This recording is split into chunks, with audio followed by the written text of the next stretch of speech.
You are about to receive messages that may be harmful to your mental state. Your sense of reality will be questioned. Your view on things will be altered. You are now part of the meta. The meta controls everything. The meta determines what will and will not happen. You are watching The Meta Show.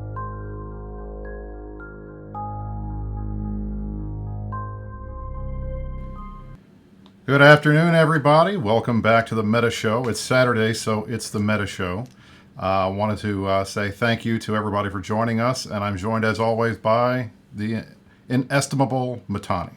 Oh God, I'm inestimable. Well, that means I'm like a floating point variable or something. I'm very confused and surprised, but yeah, absolutely. Welcome everybody. Brisk, what are we doing today? What's going on? I hear we have some important people have deigned to grace us with the presence, and we're going to hopefully ask them some questions. We do. We have today. We're going to be joined later in the show by CCP Rise and CCP Larrikin. But before that, and more importantly, I wanted to give a shout out to our current charity. INN is doing a charity stream this entire weekend, 24 hours of the Imperium News Network. We are doing the charity to benefit Gamers Outreach. For those of you who are not aware, Gamers Outreach is a charity that provides access to what they call go-karts, Gamers Outreach go-karts, video games for kids who are stuck in hospitals, and that's as a way of helping them to cope and some therapy for them while they're in the hospital. Our goal on INN today is to raise $1,000. As you can see, we are very, very close to hitting that $1,000 mark, and I will tell you right now, if the Meta Show watchers, if you guys can't get us over 1,000 by the end of the show, I'm going to be very disappointed. And I have just chipped in my own donation of $250 to get us started. So I'd like to see the rest of you open up your wallets and let's give some money to help these kids. Let them play some games with us. Gamers Outreach, their motto is "Let's help others level up." That's what we want to do on the show today.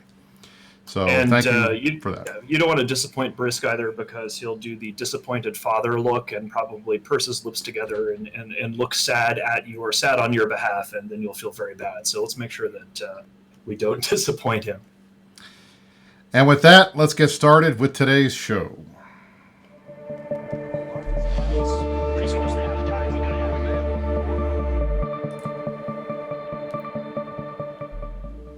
We've got two top stories today. The first of them is going to be, obviously, the November update to EVE Online. Now, for many of you, you saw the patch notes, and I won't pull them up on the screen because if you haven't seen the patch notes yet, me doing that is not going to help you. But this patch note was pretty significant and for some major changes to the meta. I'm going to talk about that a little bit, and then Matani is going to talk about his top story of the week, which is conflict drivers. So let me take this away. For those of you who saw patch notes on Tuesday, the biggest change to the game probably in the last 2 or 3 months has been the reduction in the change to chain bushing. Essentially, for those of you who are not aware, which should not be anybody watching this show, because if you've been playing EVE, at least for the last 6 months or more than that, you have probably been in either a Stuka fleet, a Snatch fleet, or you've had one of those types of fleets used against you. These were one of the primary ways of moving ships around a grid, especially under a Super Cap umbrella, where you use a micro jump field generator to jump a fleet 100 kilometers in any direction at a time. They were very effective for whaling, very effective for capital escalations and trying to keep subcaps on grid, very effective for doing a lot of fleet fights in EVE, and I know that from a personal standpoint because I spent a lot of time on those fleets with the initiative. That's all gone now. The changes to the game, the first thing that they did was they reduced the amount of player characters pods that can be boosted at one time from unlimited, which it had been before, to 25. That's a massive, major change to the game. It's going to have an instant impact on the meta. We had our last Raven boost fleet last Tuesday, where we got completely decimated by Horde, which we'll get into my point later in the show about why this wasn't necessary. But these types of fleets are now no longer a thing.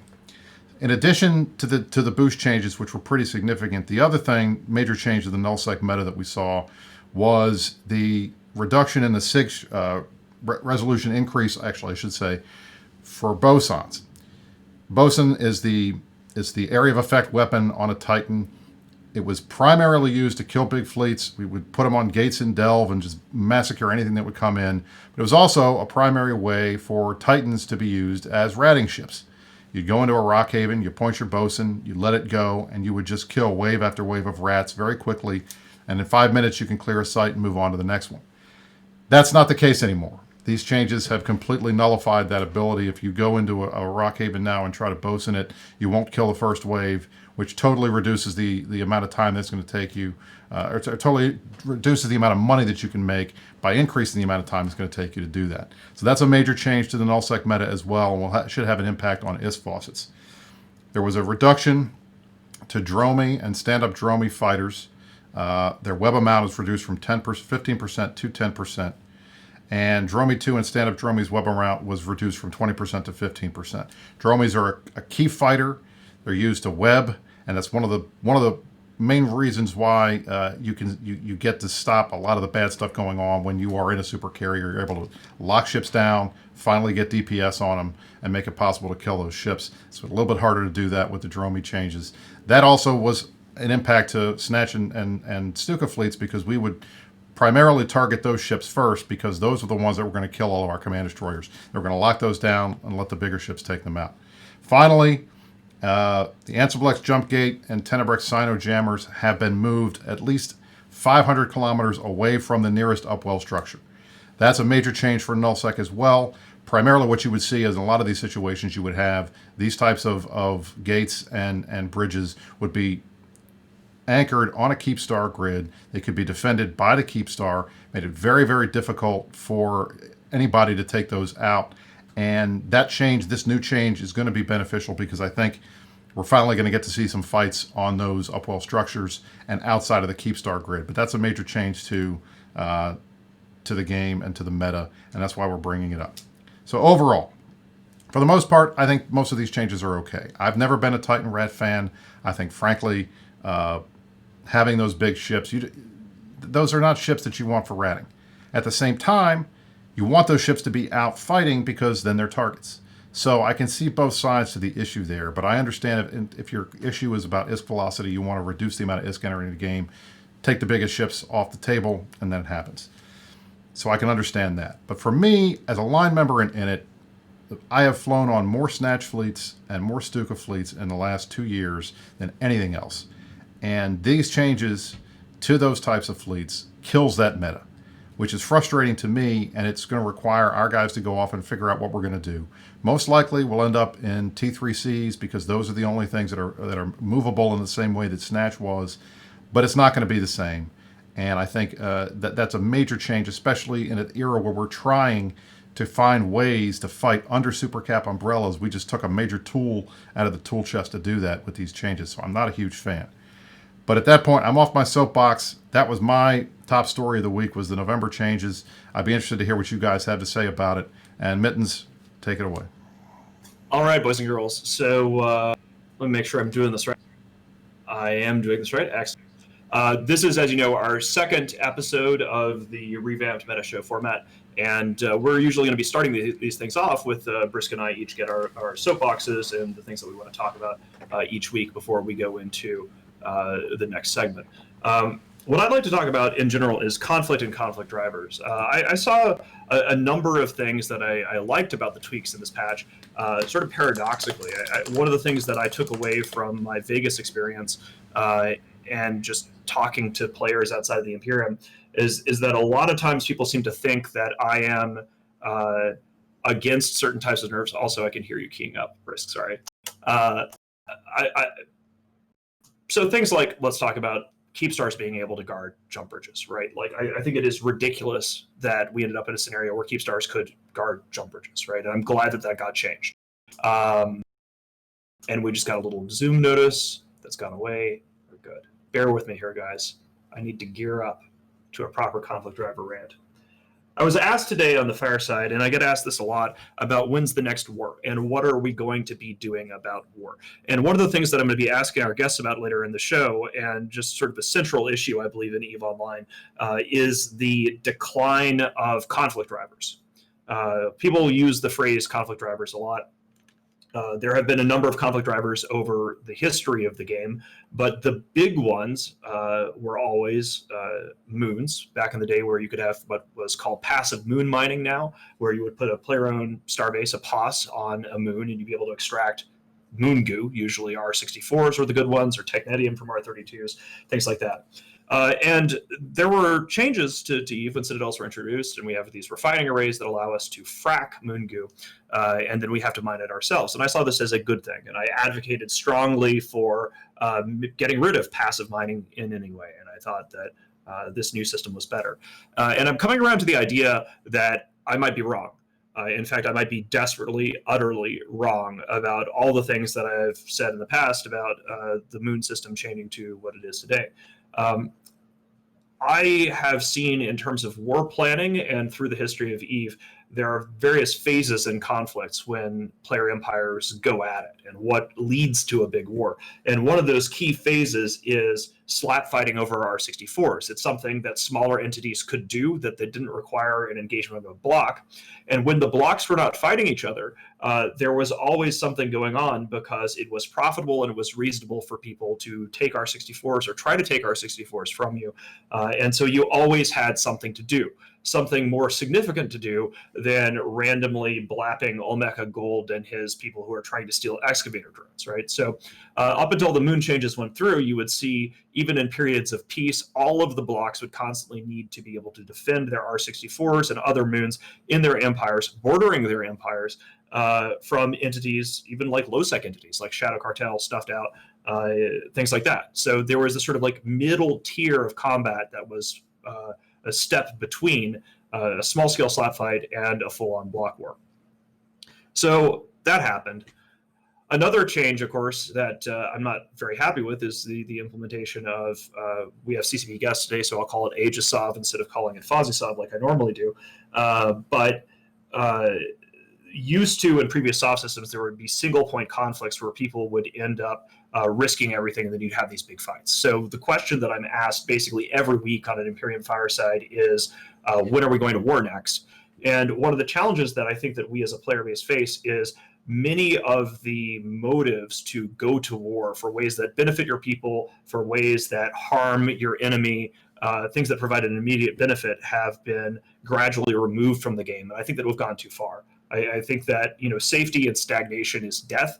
And the argument around the blackout kind of bothered me, because people were talking about hunting this person or hunting that person, or like blowing up a roll call here, a roll call there, when it's really, in my view, this sort of like middle tier of conflict over single point, single point on a grid. There's a station or a citadel or something that you're fighting over, that is gone now. That middle area doesn't exist, and so those fights aren't happening. And so we're seeing small scale tactical combats across EVE, and those are not graduating to full-blown wars. And that was sort of an important phase. Before you would go to serious warfare, you would test the enemy's defenses by trying to take their moons away, and that would be a way to see whether your fleet could beat their fleet, whether the war was viable, and sort of test things out before you went whole hog into a full-blown war.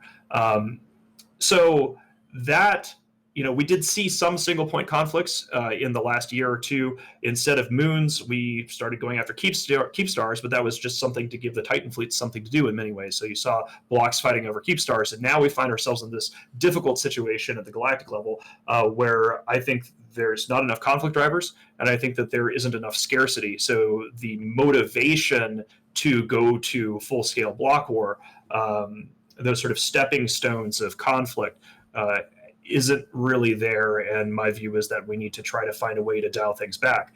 I don't think it's cool to rule over a dead galaxy. I don't think that there is any scenario where stagnation for the blocks is good, and I don't know how we're going to get to that point. I mean, people have advocated a return to some sort of passive moon mining scenario. The reason why passive moon mining, to explain for people who don't know, the reason why passive moon mining is important in terms of conflict is this.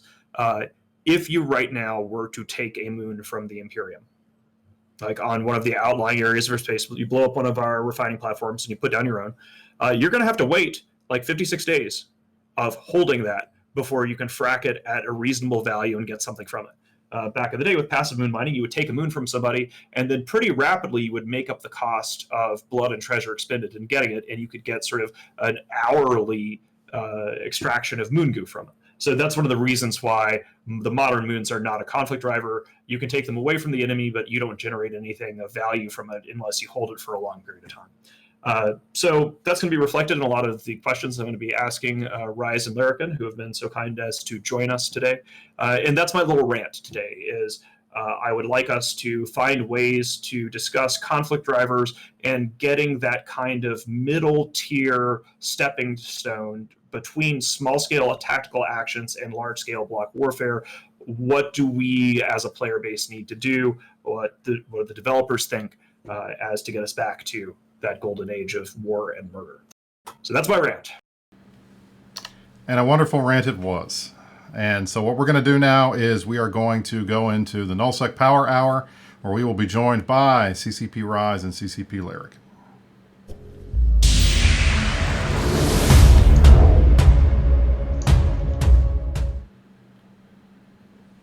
And here we go. Gentlemen, welcome to the Meta Show. It's good to have you guys on. Well, it's great to be here, Brisk. Thanks a lot. You're welcome. Thanks for the invite. I'm glad we get you guys on camera so we can see your lovely faces today. Makes me very happy. And before we get started, one thing I do want to say is I want to say congratulations to everybody out there. We did hit the $1,000 goal today. That is a goal. That is not the top end. So if any of you guys still want to donate, you have plenty of time on the rest of the show. But thanks to everybody that has donated. So we're here.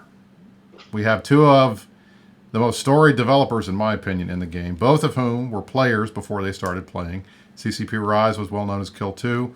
CCP Larrikin was well known as Dark Razor. These guys were players. They came, they joined CCP, and now they're out there with us helping to develop the game. So thank you guys both here for being with us, and I'll let Matani kick it off with our first question. Okay, before I get to that, I need to thank all the people who subscribed because we're doing the sectional thing. So we had Heidi ZXC, we had Dragon Zero, John Hartley, 34 months, Carnero, 61 months, Will Mark Tours, Sally Salomon, what up, Sally? Final Praetorian, Silex V, Sidath, I can't pronounce that right, Apple Pear, of course. And I want to congratulate everybody for hitting our goal for the charity stream. In the early phases of the show, we gave shout outs for that in chat, but it was a cool thing that happened, and I appreciate that so much. And it's all going to the Gamers Outreach Foundation. So with that, I think Brisk actually has the first question. Do I get the first question? Oh, this is great. Yeah, involving Team Talos. Exciting.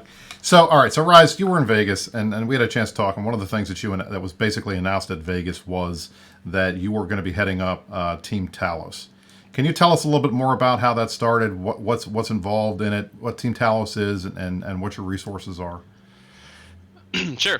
Yeah, we, coming out of summer where there was a whole lot going on at a really fast pace, chaos era, trying to really shake things up in EVE in a lot of different areas, or at least, in a lot of different feature areas. Back to back, we realized and we've kind of known this for a while. We've tried a few times before to have a team that can pivot really quickly depending on what the needs are, since there is a lot of, short-term evolution in the game that we need to address pretty regularly. And so coming out of the summer, we're like, we don't have a way to do this sustainably. So let's put it into the structure more explicitly. So we have a team now, Team Talos, that is meant to do exactly that. And then kind of as we started talking about what the team's going to be for and what we hope to accomplish, it turned into a lot of discussion about how people need to be able to look forward to updates that are relevant and challenging and keep them sort of in a state of having new problems to solve and having things for established players to think about and work on all the time. So our mission is not only to be able to pivot to strategic needs as they come up quickly, but also just to make sure that there's stuff happening at a consistent pace that keeps people engaged and excited about figuring out what ship's best to fly, or whatever it is, whatever we think is the most valuable way to get people solving new problems, basically. So how many people are on the team? Yeah, there's for now at least there's like 4.5. We have me, CCP Master Plan, CCP Paradox, and then like CCP Trash Heap or something. I can't ever remember his dev name, but basically a super veteran, awesome old school engineer, an old school QA engineer who's doubling as our producer, another QA, and then we have halftime from Mr. Larrikin here to do analytics, which is really exciting, trying to combine more like direct data gathering and analysis with the stuff we're doing. Is the team direct? I mean, is this their main job? Sorry, Miss. Is this their main job, or are they on other teams as well, and they're also designated with Talos? No, it's only this. Okay. We're still in the middle of transition a little bit. Master Plan's still tying up some stuff with what he was working on in 5.0 before, but this is 100% Talos full time. Got it. I'm delighted to hear that Master Plan is on the team. I didn't realize that he was, and that's great news for everyone. I want to throw a question in Larrikin's direction here as well, because of all of the presentations that he's been doing about data analytics that were fascinating at Vegas. And so let me preface this, and I want to give Larrikin an opportunity to sort of provide some context for people who aren't like super plugged into, hey, this thing happened in the CSM minutes and blah, blah, blah. But diving into the weeds here, we found out most recently from the CSM Summit minutes that were published before Vegas that a number of Goonswarm representatives to the CSM were actually flagged under CCP's internal metrics as being high-sec players primarily. And this is something that was a topic of great concern, the idea that because of, I don't know, like market alts or something other like that, nullsec players are being mistakenly flagged by CCP's internal metric system as being in high sec, like if you had a G to alt all the time, up and running all the time while you're playing other things. So I wanted to give Larrikin an opportunity to address this and maybe talk about if changes have been made to better flag players, what's been done, and if you have made changes to your internal metric systems for identifying what type of players a player are, how can you know essentially whether your metrics are more accurate now than they were before? So if you could talk a little bit about that, please. Yeah, absolutely. So to just give a little bit more context, it was in regards to talking about the effect of blackout on you guys, the players. And one of the things we looked at was the activity by where people are playing. And we looked at a bunch of different things. We looked at just the total amount of time that characters spend online in null, low sec, high sec, etc. But we also looked at what we internally call primary play area. And that's a measure of just how long someone spends across all of their characters when they aren't away from the keyboard, when they're actively engaging in the game in different types of space. And the CSM questioned whether that was 100% accurate. It most definitely is not 100% accurate, quite well aware of that, and we don't use it in isolation. Actually, for the statistical nerds out there, there's a pretty famous quote, which is, all models are incorrect, but some models are useful. And this is a classic case of that. It's definitely incorrect, but it still can be useful.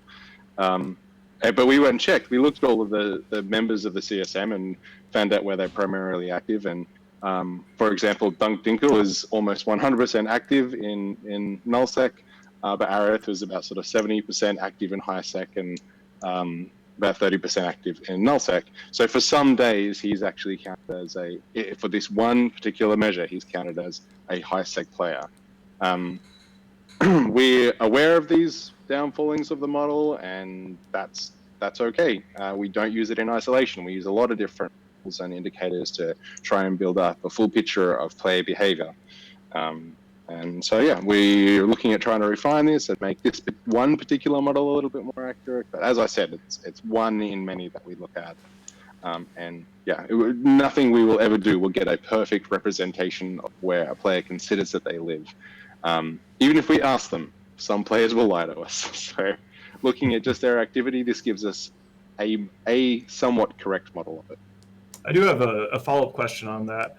A lot of our audience are primarily like nullsec players here on the Meta Show. And I don't know, I saw that a while ago you had posted a comment on Reddit about this, but I was wondering if you could give us a sense from an updated perspective, based upon what you now know, approximately how much of the player base, percentage-wise, is nullsec players? So we do not have anything where player is classified as a player or not. We don't classify our players like that. It's not actually generally very useful. But what I can say is somewhere around the sort of 30 to 40% mark are people who spend the majority of their time in nullsec. But then if you look at people who spend any time in nullsec, that jumps to around about the 40%. Closer to the 40%. So that's going to include people that just roam there for a couple of hours a day and spend most of their time in wormholes or something else. Or yeah. That makes perfect sense. Awesome, thank you, Brisk. What you? I wanted to get back with Faraz to talk a little bit more about Team Talos, because I think we're all very excited about the fact that we finally have a balanced team. But I'm hoping that you guys are not just ship balanced, but you're also game balanced. So I want to talk about resources. Are you guys going to have the resources to do any like in-depth game design type stuff, or are you guys going to be focusing mainly on the short-term 2-week, 3-week iteration type things that you talked about in Vegas? I mean, we want to be able to stay really nimble, so we probably won't take on. I don't see us doing something like some of these big projects, like a complete redo of faction warfare, or a complete new type of space like Wormholes was. Like that type of project is definitely going to be out of our scope because it would just bog us down for too long. But one thing that's much different from a purely ship balance team is that we are absolutely going to be trying to make changes all over anything that matters in terms of challenging people and giving them something to look forward to, which includes all kinds of stuff. So changes to faction warfare, like changing mission payouts or putting back gate sliding, or changes to structure mechanics and the way that they work, or even changes to NPCs and the way anomalies work. Like any of this stuff is totally on the table for us, as long as it doesn't mean taking on some giant 4-month project that makes us go missing for a long time. And actually, there's a whole lot we can do underneath that. I'm pretty excited about the opportunity to iterate on these big projects, follow up in small kind of tweak type ways to improve them. I think we've seen kind of lately a random example, but the shipyard change was an example of a really small change that had a really big impact on the way the dynamics work around the Blood Raider shipyards, and that I think is what we want to be looking for. How can we make surgical small 2 to 4 week scope changes that have pretty far reaching impact on experience without getting buried in huge projects. Gotcha. And if I can just ask one more question, and then we'll get into what we were talking about before. I mean, one of the things that Matani and I have been talking about for a while, and one of the things he mentioned in his rant this morning was our concerns about conflict drivers and especially in nullsec and the fights between empires and those types of things. This is the meta show. We talk about nullsec politics. I want to take us up to like the 30,000 foot level, and just ask, just based on you're playing in the game, based on what you've seen since you've been at CCP, can you give us an idea? Why do you think player empires fight each other? What's the purpose of it? And do you think it's happening enough? And no. What happens when a person dies? And what makes art beautiful? I didn't say you're going to get easy questions. I never promised you an easy question. I think it's a mix of stuff. I think a lot of the reasons for at that scale are more social. They're about cultural difference, or about ego, or about greed, or about competition. Like I think there's a lot of stuff at that scale that is pretty separate from strict mechanics, but of course also pursuit of wealth and climbing the sort of mechanical ladder to be the richest, or to pursue income or resources has a factor. But I mean, it's going to vary so much from war to war. I mean, if you look back at like maybe the Casino War, World War B, I want to be offensive if I can, but if you like, why did that happen? Like just sort of for out of total ego, right? Trying to take down whoever was biggest for the sake of it, not because there was any need to gain wealth or or pursue some new resource. It was purely social. And I think you, like, at least a lot of the time at the scale where those wars happen, that's the motivator. And actually, I'm really excited. I don't know if I'll get the chance in the near future, but I love the idea of trying to reinforce those social motivations a lot more. Create reasons for people to hate other people in game so that when you have two groups of 20,000, a grudge can develop at sort of and be supported by the mechanics in the game. I think we've found over the last several years that, you know, the ability to cooperate and kind of see through cultural difference to work together for wealth is really powerful. And we need to make sure that we're giving incentives in the game for people to have we need to create trust relationships that can get broken where people betray each other. We need to create more identity for people who live in different ways or play in different styles. You look at how wormholers and nullsecers think of each other, and I see a lot of promise there for conflict because they don't really understand each other. There's kind of this resentment about, like, you know, nullsecers don't understand the work wormholers have to do, and that breeds the kind of conflict that leads to really large scale wars, in my opinion. And so we should think about that a lot more, you know, when we're designing new mechanics, or because it all emerges from that originally, at least. I have like so many follow-ups on this one. I know. I'd like to. I appreciate you giving that insight. And you know, one of the challenges I think that developers like Rise might have is, you know, the answer to sort of these existential questions of like why player empires fight. You know, it depends war to war, and it's really more like the autocrats that I think are going to be better able to speak to the specific motivations. But in general, I obviously, from the rant that I just went on at the start of the show, think that conflict drivers, which is a bit more specific from like a gameplay, game design perspective, do play a large part into it. Because at the end of the day, the excuse that you're going to war, in my view, doesn't really matter, because the fun is once you have the casus belli, I always mispronounce it. It's been a long time since I took Latin. Casus belli, whatever. Once you have a bloody shirt to wave around, the excuse is to mash a bunch of spaceships together. And one of the issues that I see right now is that we have lots of tactical combat in EVE. When I say tactical, I mean like small scale kind of stuff. Maybe one fleet mashes into one fleet. And I would like to see conflict drivers added to the game that inspire us to mash multiple fleets together. Maybe not 5,000 people, but at least a couple of different fleets bashing together on a grid. And I'd like to put Rise on the spot here again. We'll have more questions for Larrikin in a second. But in general, if you could just talk about your view of conflict drivers as they stand currently, what you would like to see as conflict drivers, and if you think I'm completely wrong about the moon thing, like, go nuts. I'd just like to get your perspective on how you see conflict drivers, what they could be, what they've been in the past, where they went wrong. Go nuts. I don't think you're completely wrong about the moon thing, but I don't think that it has to be about moons. Like when you were talking about it and kind of the need for passive moon specifically to exist, so that there's this point of value that's specific that people can fight over.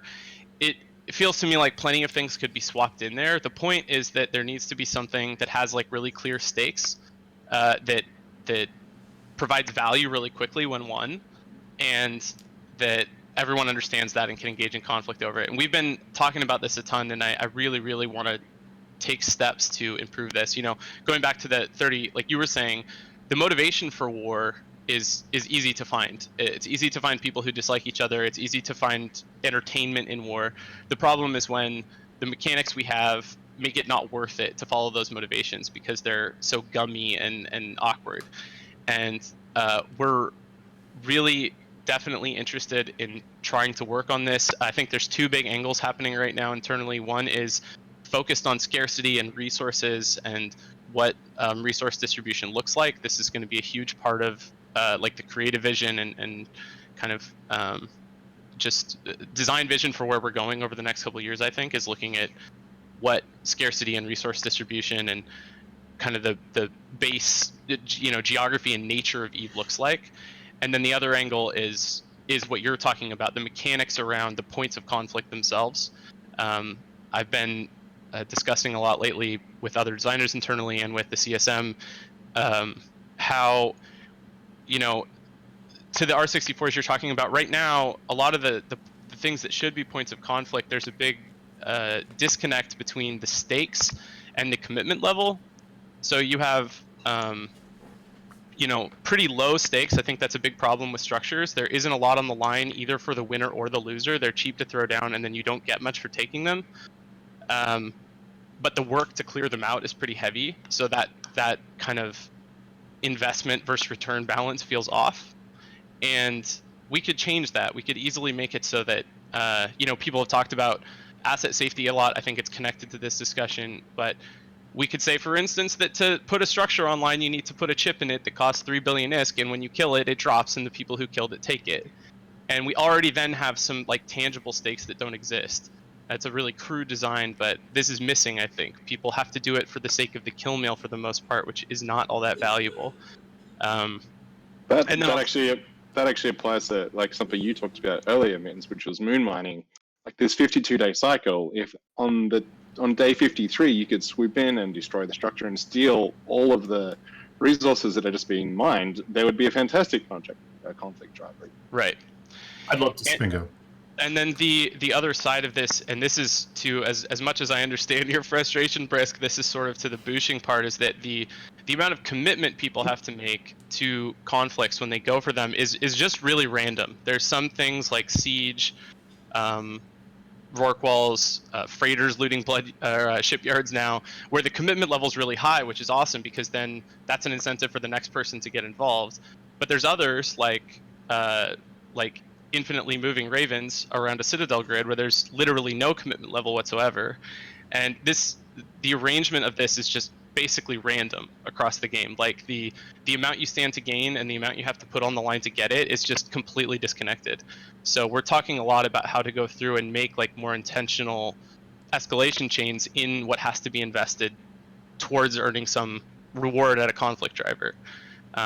Structures are the most obvious place to me to try and work on this, but there's lots of areas where I think it's available. Moons could be one, and even normal ratting, for instance, could be one. Well, just to your point about the infinitely moving Raven fleet. Now, I understand the concern that some folks had about Let's Ravens on a Keepstar yeah. grid. No, seriously. I understand that. I understand the concern. Now, granted, I'll tell you right now, other than us and one or two of the wormhole groups, nobody was able to really successfully make that Raven thing a standard doctrine that worked every time. In fact, even the second time we did it, we got completely owned by NC Dot. So there were ways to kill the thing off. I understand if that was your concern, I would have loved to have seen some kind of a mass limit or something on the MJD so that you couldn't do the big fleets.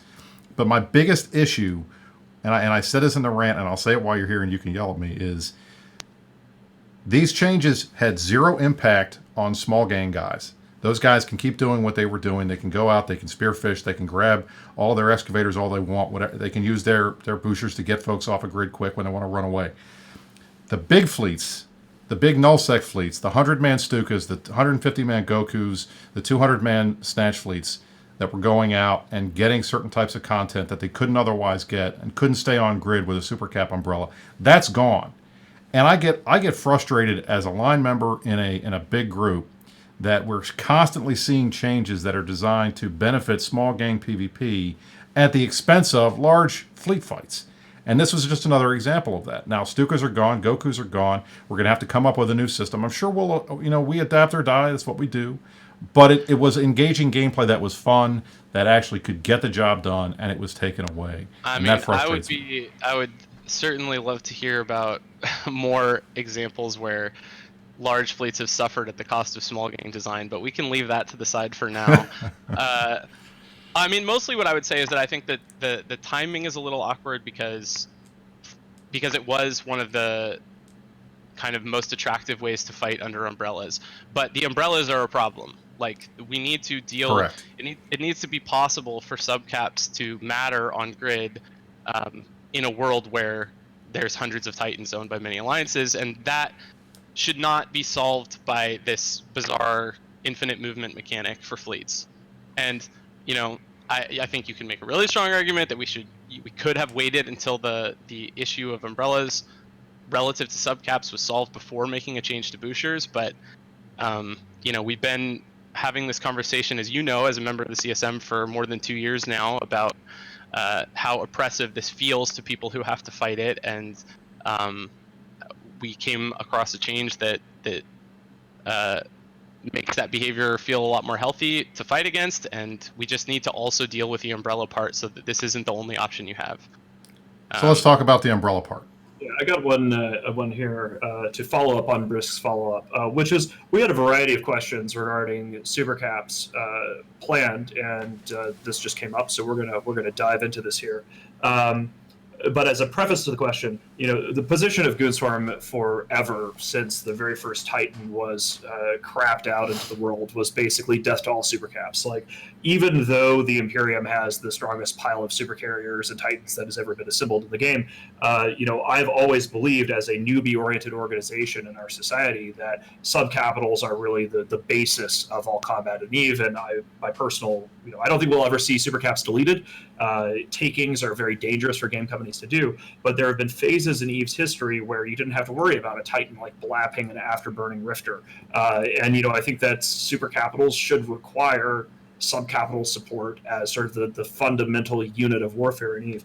But I wanted to give you guys an opportunity, both of you, to sort of talk about how you feel about the way that supercaps are currently, and what role that they might play in a revised worldview. And there is a particular nuance here on this that I need to address, otherwise some of my people who ask this question will be very unhappy. With the way that they are currently, it's not just that they can impact subcapitals, but it's also a scenario where there's really no reason currently to bring a carrier instead of a supercarrier. There's a tremendous amount of role overlap between supercarriers and carriers, which sort of goes into this, what are they for? Why wouldn't you just bring as many supercaps as you can? So if you could just talk for a while about your view of supercapitals and where they should be. Hooper, you want me to go and then you clean it up, or vice versa? You start by filling this one, mate. Okay. I mean, simple version is we're not happy. Obviously, there's big issues all over the place right now because of supercaps and how many there are. We got here by trying to make sure that they delivered on sort of being aspirational and being this sort of big fantasy achievement for people. And so it's delicate now because we don't want to take that away. Like you say, it's pretty crappy to say you can look forward to this super awesome goal and you spend a year working on it or whatever, and then have it taken away from you. And we're not interested in doing that. We want them to deliver on that fantasy still. So we're trying to figure out how we can work our way back to where there is a role that delivers on that, but doesn't feel so oppressive towards both normal caps, like you're talking about, and towards subcaps. The most basic version of the vision right now is that supers and titans would have some unique forms of utility. I don't know if they will have all the forms they have now, but would have some form of doomsdays or other utility that they perform. But then otherwise would be the best platform, the best anti-capital and anti-structure platforms, and then normal capitals would be where anti-subcapital stuff was happening. So you would have, and like at the moment, for the most part, normal capitals are in an okay space relative to subcapitals, and so if we could kind of create more focus around that, and then make it that supercaps were a response to a normal capital escalation, that feels like a pretty good direction to go. I don't think it's super easy to get there, and it may be, I know I actually heard Asher saying from you guys that he would like a world where supers and titans were kind of a non-scaling utility option, so they do something to the grid where once you have one of them, it's done. Whether that's a battering ram for citadels or some super gang link or something like that, but where you have one and that's it, so that we don't have any kind of n+1 scaling with supers.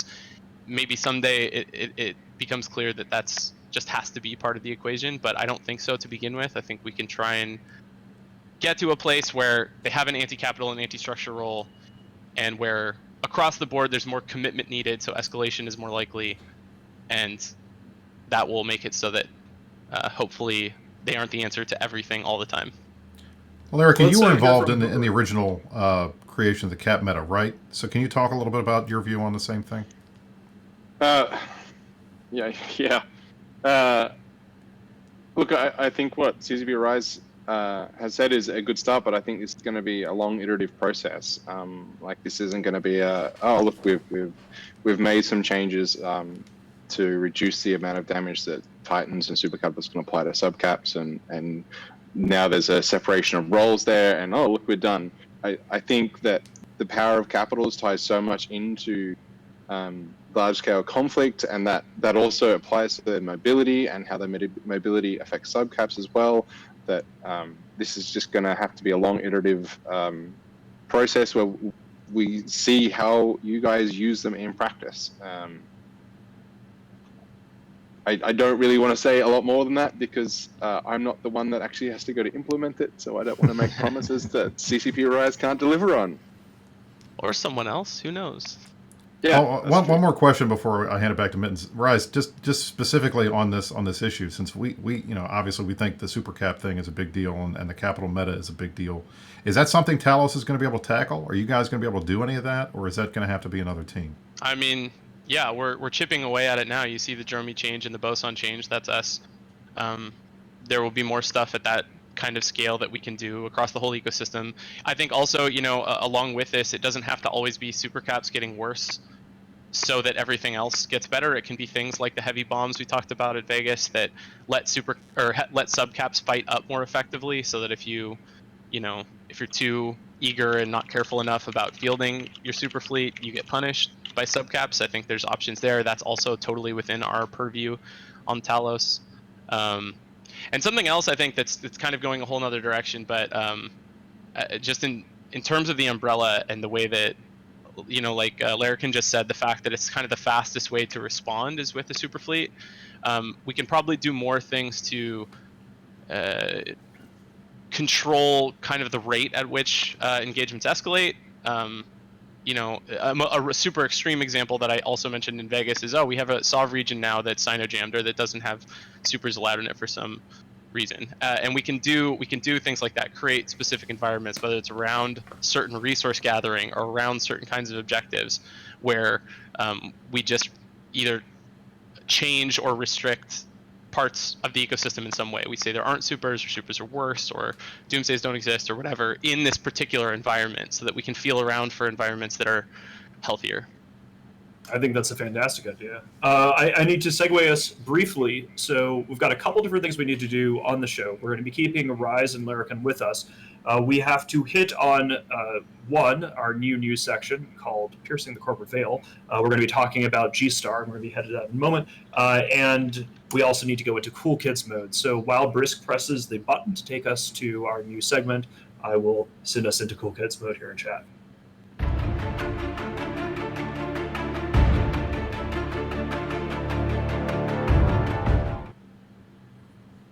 And we're back.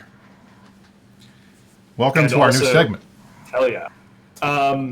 So a couple different things. We're in Cool Kids mode, so that means we take questions from the audience, and we will then, basically what we're going to be doing is taking your questions, picking the ones that are not ridiculously offensive, hopefully they aren't ridiculously offensive, and then asking the devs who have been so kind as to join us on this. Brisk, do you want to, I don't know on the segment on this, if I'm supposed to be talking about what happened to G-Star, if you're supposed to be talking about, what are we doing? What's even happening? I think we can both talk about it, but I think one of the things we wanted to at least point out is that, the launch of the Korean localization happened at G-Star on November 14th. We have some photos. It looked like from what we were seeing from CCP's Twitch stream, as well as from G-Star's Twitch, as well as from their YouTube, and all of the stuff we were coming out of CCP, we had a huge number of people who were interested in the game. We had one of the top streamers on Twitch, I think the number 7 guy was streaming EVE in Korean, and it was a huge deal. We had Dopamine there on the stage. They got ready to do the launch. It was pretty cool. And they had done a ton of advertising across G-Star for what was going on. We had drifters outside, and everybody was seeing what was going on with EVE, which was pretty cool. And of course, at the end, I had to throw this in, and it was there, and we were representing. So there you go. So it was great. So I think I'm very excited, and I wanted to ask Larrikin and Rise if they have seen any of the preliminary numbers. How is it looking with our new Korean player base now that the localization has launched? It's looking real good. Yeah. We have a lot of new people. It's super exciting. I've heard only good things from the team that's over there in Korea at G-Star, and the numbers reports I get in the morning are looking super encouraging. So it's very exciting. Very good. Yeah, we saw that also. I was talking about this on the fireside today, actually, just before the show. We noticed we were looking at EVE Offline, and we can see sort of like the birth of a new time zone. Right, just before downtime, there's this huge spike as it's like 7 p.m. In the major cities in Korea, and you can sort of see there is like their weekend prime time. You can just see a ton of players coming in, and of course, we're trying to recruit as many as we can into the Imperium because more sandbox, and hell yeah, let's do this. So all the indications that we've seen so far are awesome, and I think it's just fantastic use of the game all the way around. Let me see. Hang on a second here, guys. There was also a 20%. I think Noisy Gamer had noticed this on Twitter that there was a 20% in the amount of people killed in HiSec yesterday, and that this was directly correlated to the huge influx of people from the Korean localization event. So that's just fantastic news all around. I don't know if we can get that Twitter linked, but yeah. So let's go back to some of the questions for the devs, please. If people have questions for the devs, drop them in chat here, and I will be going through here to try to ask them. One question that I'd like to do as a preface while I compile this, and this might be more of a Larrikin question than a Rise question, but we'll see. You guys are constantly in the scenario where you are making changes to the game, and then in the aftermath, there's a question of, did the change work? And I was wondering if there was like a database system for this, or if it's just a judgment call. Once you guys do something, how do you kind of close the loop and tell whether you think it worked or it didn't? Like, how are you judging success or failure after tweaking aspects of the game? If either of you could speak to that, I think it would be fascinating. Yeah, this is actually more to do with Rise, but I'll take first pass at it. Most changes to the game, most features, or balance passes, whatever, will have some goals defined before the design is even made, and that's an important part of the design process. Without knowing what your goals are, it's very difficult to design for a solution. And part of that process, the team with this feature will come and talk to the analytics group, and we will come up with some sort of way of measuring the success or failure of that. Then the change gets made, it gets deployed, and then we monitor it and report back to the team about whether it was a success or failure. So sometimes that can, the goals can be simple. We want to see more new players playing more often. Sometimes it can be a bit more complex, where you want to see a healthier balance of is coming into the economy. Okay, well, how do we define healthy? What's bad and what's good? And honestly, sometimes the answer to this is like we don't have a good way of measuring whether this change was a success. And so the end result of that is like we're unsure whether that was good or bad. And just as a completely random question, because I was thinking about this when we were talking about Supercaps, because you hear a lot of stuff from the player base constantly. Supercap Umbrella is probably the number one complaint everybody has in nullsec.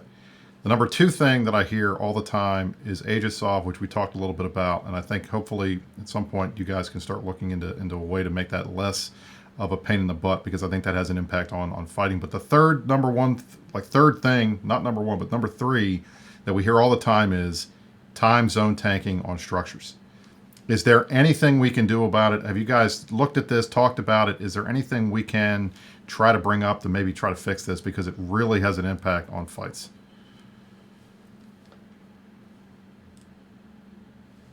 Oh, sorry, I was still muted. Brisk, like we said, in Vegas, we have a bunch of areas like this, time zone tanking, structures and fighting around structures, faction warfare, some wormhole stuff that we have on a short list of things to do. And I'm hoping that we have a time zone tanking oriented package for you before Christmas. Can't give you any details, and I don't know for sure, but it is super close. So hopefully we can begin making improvements to that situation very soon. That's good news. That's good news. I like it. Yeah, we want to. I mean, like I told you earlier, Master Plan has been transitioning over from the work he was doing before, and we need him. You know, it's hard for me if I go into code and start changing something like time zone mechanics. We're going to be in real trouble. I've already, in the interest of our 2-week cadence, added a bonus to interceptors, then accidentally deleted it and announced a venture change which didn't work and had to make it work 3 days later. So it's good that Master Plan is coming online, but you should start to see some results from having him on board. Before we go on vacation.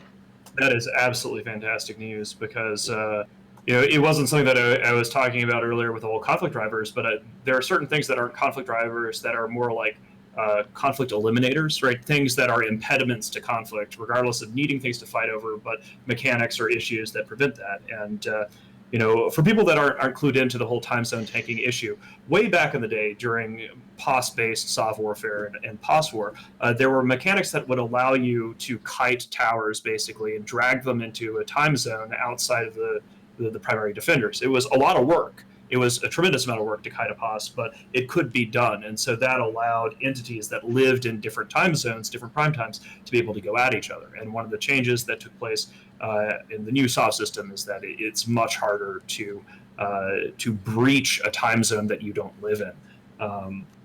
So yeah, that's fantastic news. That's some breaking news right there. I mean, time zone stuff is always. I don't expect us to solve time zone stuff. It's really, really difficult.